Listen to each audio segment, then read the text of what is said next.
my YouTube channel. My name is David Delar, and today I'm going to be looking at Bob Dylan's Girl from North Country. It's a really lovely old song. I'm sure you've all heard it, but if you haven't, check out that link down there. I chose this one because I know that it's kind of inspired a bit from Martin Carthy's rendition of Scarborough Fair.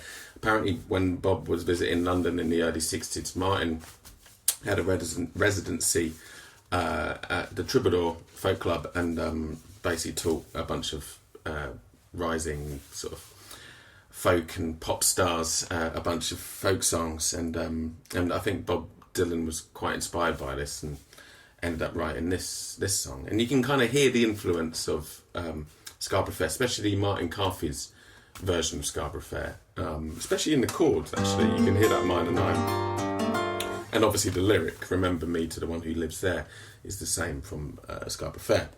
So I thought it's worth exploring this. It's probably been done to death on YouTube, but I have attention to detail, so I thought I'd show you what I can transcribe from the recording anyway. So let's look at the intro.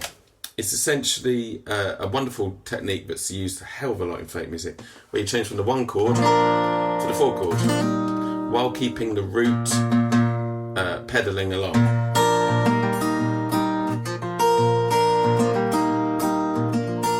So this is a technique used a hell of a lot, which I'll talk a bit more about at the end of this video, and how you can explore in other keys, but let's just do it in this one first.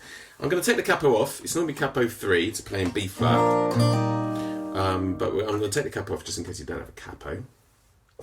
And like I said, essentially it's two chords. It's a G chord, and notice I'm using different fingerings. I'm using my third finger to play the low G. I'm not even bothering with the second finger. The A string's just muted. Open D, open G, open B, and little pinky on the high G. That's going to enable me to then hammer on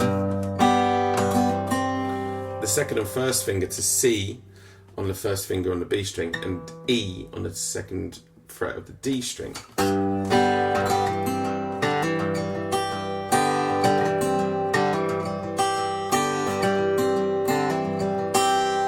So that's moving between chords G and C. They're a fourth apart, G, A, B, C. Yeah? So the idea is you're pedaling the root note while changing to the C chord, making an inversion of it. Yeah? So that's your second inversion of C. And that's essentially the intro. We're just going 1, 2, and then for beat 3 you're holding down that C, and then taking it back off for beat 4. So 1, 2, 3, 4. And then you're basically doing the same thing again, but kind of reverse. So you're going from the C to the G, from the C to the G. So we're going to go 1, 2, 3, 4. 1, 2, 3, 4. That makes sense. Yeah, let's try doing that again. 1, 2, 3, 4. 1, 2, 3, 4. And like always, if you've seen my videos, I just like to just step by step move it into what actually resembles a song. So this is like the map of the chords. So you know, if you're new to this idea, you really need to get really comfortable with just moving these two fingers independently. Let's look at the rhythm. So bar 1, we've got 1 and 2 E and 3 and 4 E and 1 and 2 E and 3 and 4 E and. So for the 1 and, we're basically plucking the low G by itself on the 1, and then the and, your thumb is going to the D string, and then the middle finger and the ring finger are on the B and the E string. 1 and 1. Yeah, so 1 and. Then we're going to do a picking pattern, which is P, I, P, M. Yeah? So we're going to go 1 and 2, E and then at the point of the and of the 2, you're basically going to hammer these two fingers down. 1, 2, E and 2 E and 2 E and 2 E and 2. So we got 1 and 2 E and 1 and 2 E and 1 and 2 E and You're going to leave that first finger held down for beat 3, but you're going to take the second finger off and then hammer it back down again. So you go 3 and 3 and 3 and in the right hand I'm doing that with the thumb and the middle finger. So 3 and then P, I, P, A for the final picking pattern for the open G. So 3 and 4 E and 3 and 4 E and 3 and 4 E and 3 and 4 E and. So when you put the two halves of the bar together, 1 and 2 E and 3 and 4 E and 1 and 2 E and 3 and 4 E and 1 and 2 E and 3 and 4 E and 1 and 2 E and 3 and 4 E and. So that's the first bar. The second bar, you're basically moving from the C to the G. Remember what I did at the top? So we go C, G, C, G. So we're going to go 1 and, so that's just still P and M, 1 and then you're going to let go of that C for a P, I, P, A. So 1 and 2 E and then you're going to repeat it. 3 and 4 E and 1 and 2 E and 3 and 4 E and 1 and 2 E and 3 and 4 E and 1 and 2 E and 3 and 4 E and. So when you put that together, we've got 1 and 2 E and 3 and 4 E and 1 and 2 E and 3 and 4 E and. Let's do it a bit slower, just in case you want to do it a bit slower. 3, 4, 1 and 2 E and 3 and 4 E and 1 and 2 E and 3 and 4 E and. I'm just gonna do that again. This time my hands are a bit closer. 1, 2. Oh, sorry. 1 and 2 E and 3 and 4 E and 1 and 2 E and 3 and 4 E and. Yeah. So that's essentially the first two bars, and that's a very similar picking pattern to the rest of the song. Then from that point onwards, notice that was all in 4. From that point onwards, it then goes into 6. So we're going to basically play G and E, so that's a G6, or we can imagine that's also a C chord. But there's no other notes, it's just G and E. So we're going to go just with the thumb, and that's going to be 1 and then it's 2 E and. Yeah, so 2 E and 1 and 2 E and 1 and 2 E and 1 and 2 E and.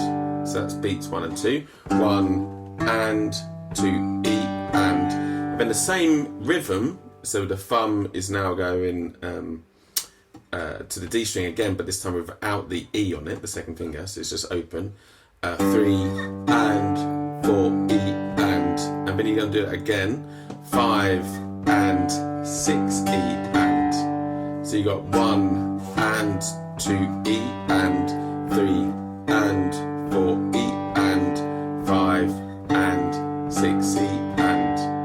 So that's all pretty much the thumb and the index finger. 1 and 2 E and 3 and 4 E and 1, 5 and 6 E and 1 and 2 E and 3 and 4 E and 5 and 6 E and that's it. So when we add that to the previous 2 bars, we got 1 and 2 E and a 3 and a 4 E and a 1 and 2 E and a 3 and 4 E and a 1 and 2 E and 3 and 4 E and 5 and 6 E and. So if we put the capo on the 3rd fret, it will now play in B flat. 1 and 2 E and a 3 and a 4 E and a. Yeah? So let's do that together nice and slowly. 1, 2, 3, 4. 1 and.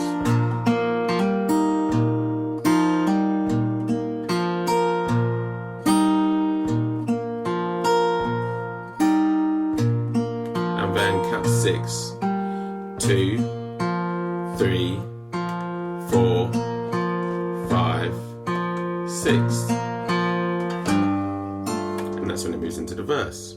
Yeah, so that's your intro. A quick just kind of discussion really about what is actually going on in that song. So if we take the capo back off, we're back to G. We're changed between G and C, and I said this is chords 1 to 4, so G, A, B, C. One thing I would really suggest you do is learn how to play the nearest 4 chord for whatever cowboy chord or caged chord you're on. So in this case we've just done G to C, keeping that root of G, we're then playing the C over the top. Just been doing that, right, for the last 12 minutes. So what would it be for E? So if we're keeping the E chord, keeping that E ringing on, our nearest A chord, yeah, E, F sharp, G sharp, A,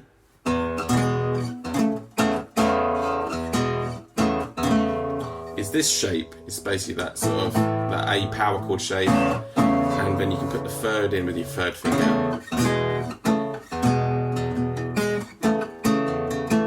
and that C sharp is essentially the 3rd, which you also find at the top of the chord. So you got E to A with that E ringing on, or you could play from the D string downwards. Play it like that, which is this typical standard shape.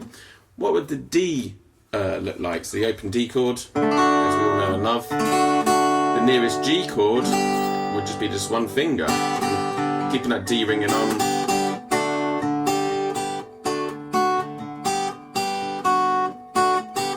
Really easy, D to G. Or you could go D to an E shape.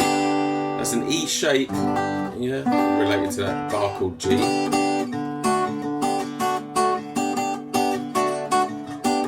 You really start learning your inversions basically by looking at this concept.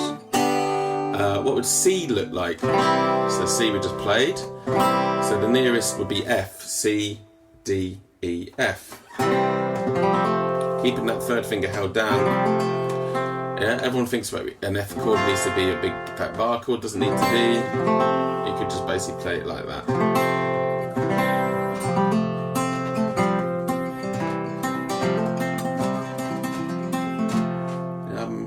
What would the next one be? A. Keeping the A ringing on would be a D. A, B, C sharp, D. This is a lovely inversion of D. It's with the 3rd in the bass again. 1st inversion. Yeah, so you go through the caged, spell caged C, yeah, A, G, E and D, and then you find the nearest 4th. C to F, A to D, G to C, E to A, and D to G.